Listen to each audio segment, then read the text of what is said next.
Hi folks, in today's video I'll be reviewing Time Fenix, a solo campaign board game that combines adventure and puzzles and is coming to Kickstarter today.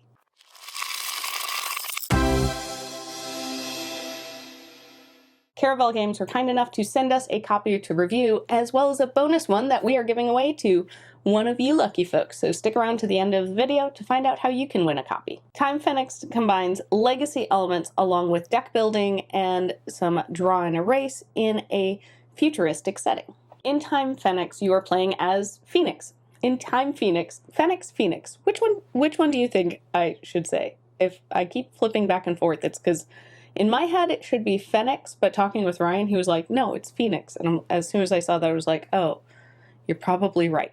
Yes, in Time Fenix, you are playing as Phoenix, who is a warrior sage trapped in this underground compound, and you are trying to prevent this dark force from breaking free. So you have to go through and collect all of these time crystals in order to build up your crystal staff to have enough magical energy to defeat this evil. Also, the time crystals allow you to rewind time and also travel a little bit through space. You are being guided by a sentient AI called Sensei. You play through each level of the game and kind of gradually build your abilities and skills and get better. So the gameplay unfolds in 59 different areas across these 16 laminated boards.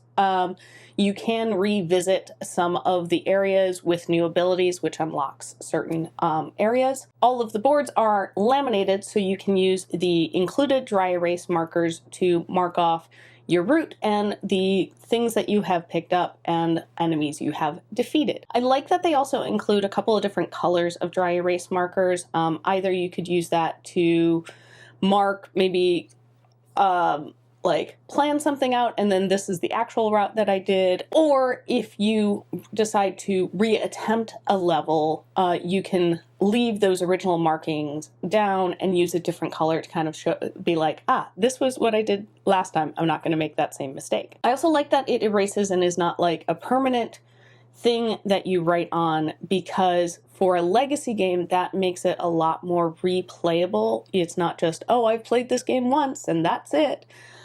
You can play it more and more times, and they do include a number of the campaign sheets. I think there are about 20 of them, so that allows 20 different playthroughs, and you could potentially even like make a copy and keep playing. Or if you have multiple people in your house who want to play this game, each person can have their own campaign sheet. Now, this is a solo board game, so if you want something that's going to be a social thing, this isn't really going to work for you. You could potentially play it like two people kind of playing it as one. I know some people who they'll play single player video games that way, where it's like both people are, one person's the one using the controller and the other person is like helping solve puzzles or helping keep an eye out for things. So I think you could potentially do it that way, but it is designed to be single player. The kind of mechanics of the game is a juggle of trying to figure out these different puzzle mazes and managing your resources like HP and attack bonuses, as well as you have a deck that you are building, and so drawing from that deck to enable you to do stuff, and you're trying to manage the kind of troop monsters that you're up against, as well as boss fights. A lot of what you're going to be tracking is the HP, and this is definitely the largest spot on the player board. Now, when I first opened the box, I was a little confused because there is a storybook as well as a rule book. Now, the rule book does go over, here's kind of the basics of the game and how to play it, some of the more mechanics of it, but I didn't get a really good sense of how to really play the game just looking at the rule book. Now, I am definitely somebody who I learn stuff the best by kind of like, okay, you've told me it, and now I'm just going to implement it. Me just reading a rule book, I generally don't have a great idea of how to actually play the game. This is where the storybook really came into play for me. In the rules, it says, oh, the storybook is here, we encourage it, but it is optional. I would highly recommend you use the storybook, at least for the first couple of levels, because it walks you through not only the story of the game, like what's going on, who you are, why you're doing what you're doing, but it also helps really introduce all of the different mechanics.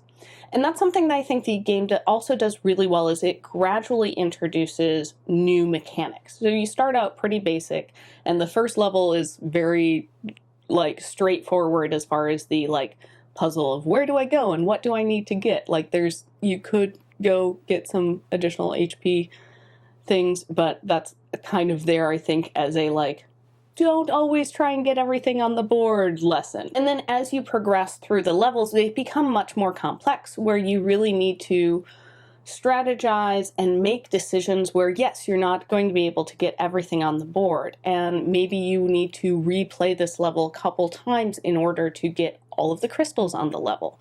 Maybe you need to go up a few, or you need to go down a few more levels, and then come back with a new ability, as well as you are unlocking these new abilities that you add into your focus stack, and it kind of gradually walks you through in the storybook what these abilities are and how they work, and they come up kind of as you need them, and as well as the like monsters and boss fights become more difficult, and you need to go into them with a little bit more planning.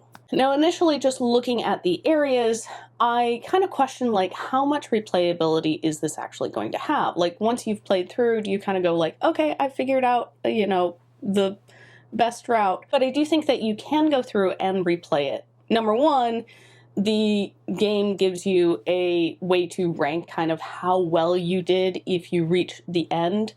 You track, okay, how many additional health points, how many additional hit points did I have at the very end? And that kind of tells you on a scale of like, okay, you made it through, but just barely, to, yes, this is perfect, you are awesome. So you very easily could play through to try and challenge yourself to get a higher score there. But then the element that I think adds a little bit more replay aspect to it is this focus stack. It adds a little bit of randomization. It's not just, okay, I can look through and kind of come up with, here's the optimal way to progress through the puzzle. But because you are drawing these cards and they're getting shuffled in, and you're adding new abilities or keys to this deck, that is all going to change as you play the game. And that's going to be a little different each time you play based on the choices you make, as well as the randomness of a deck. A big thanks to all of our patrons, especially Tucker. If you enjoy our videos, make sure you are subscribed, and then head on over to patreon.com/rollforinitiative and check out the perks of being a patron. Being a patron is the best way to directly support us, besides just subscribing and watching our content. All right, let's get back to the review. So on the box it says gameplay is 15 to 45 minutes. This might be a little misleading, because you're not going to be able to play the full legacy campaign in 45 minutes. I don't know, maybe if you're super fast you can, but I really don't think that's more than a level a minute. Yeah, that's not going to happen. you need a little bit of setup time between the levels. But I think for each level you can definitely play through in 15 to 45 minutes. I think I played through that first level in probably 5 or 10 minutes.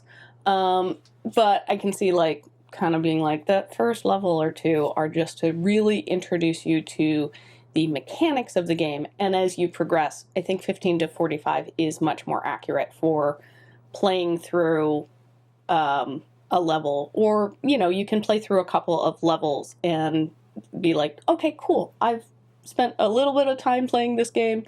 Now I should go do some other things and I can come back to it. Okay, let's talk about the elements within this box. Now, there is Kickstarter, and I know an expansion is part of the goals for the Kickstarter. I don't know how exact these are going to be to the complete final game. This seems pretty close to a final game, if not the final game. First of all, the box organization, great. Everything has a place. It all fits in the box really nicely, where it doesn't shake and move everything around and you have pieces all over the place. So that makes it a lot easier to pick up the game and start playing. I like that not only do they give you the dry erase markers that have the eraser on one side, they also include a little like eraser cloth. So that makes like erasing the whole map so much faster. I like that the keys are these like computer chip motherboardy looking things. It helps lean into the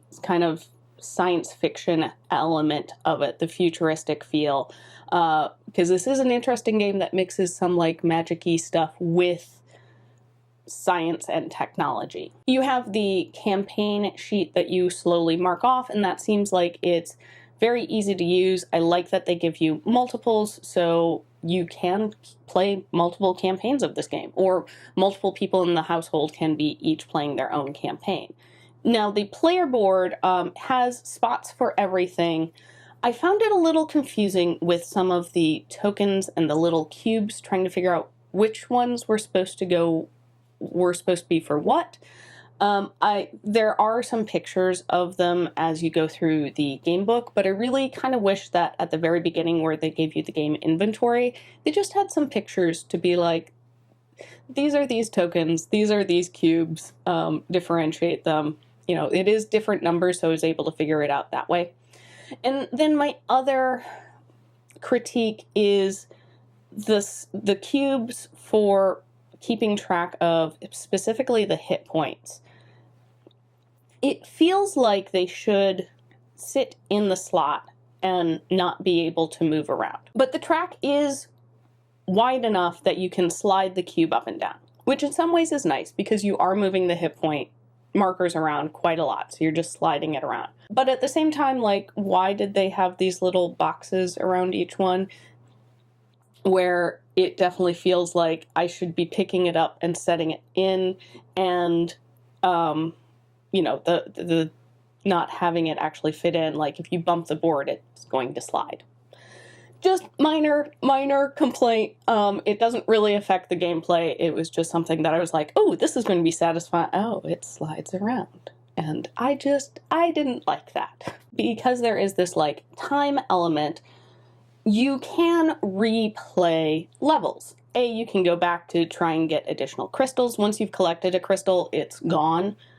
It's been collected. It doesn't reappear, so you can't be like, I'm going to collect the same crystal over and over. That's not how it works.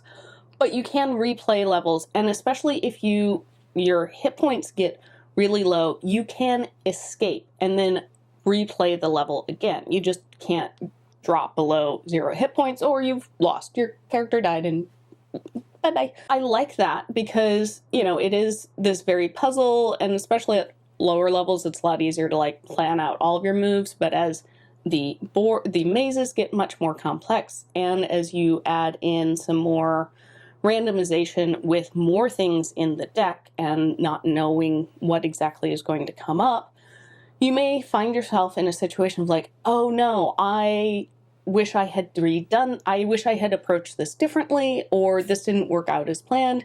You can go back and redo it, and it makes sense within the kind of story of the game. I like that they did this. They make all of the mechanics kind of make sense story-wise, not just this mechanic works, which also is a reason for having that dry erase, to be able to go back and try again. I think that if you really like puzzle solo games, this is a great game to pick up because there is a lot of gameplay within just one campaign, but also there is a replay value to it. It's a nice game that has a clear story in it that helps to support the mechanics and help explain it as you go along, so you can grow. It doesn't dump you into the deep end and you just have to figure it all out.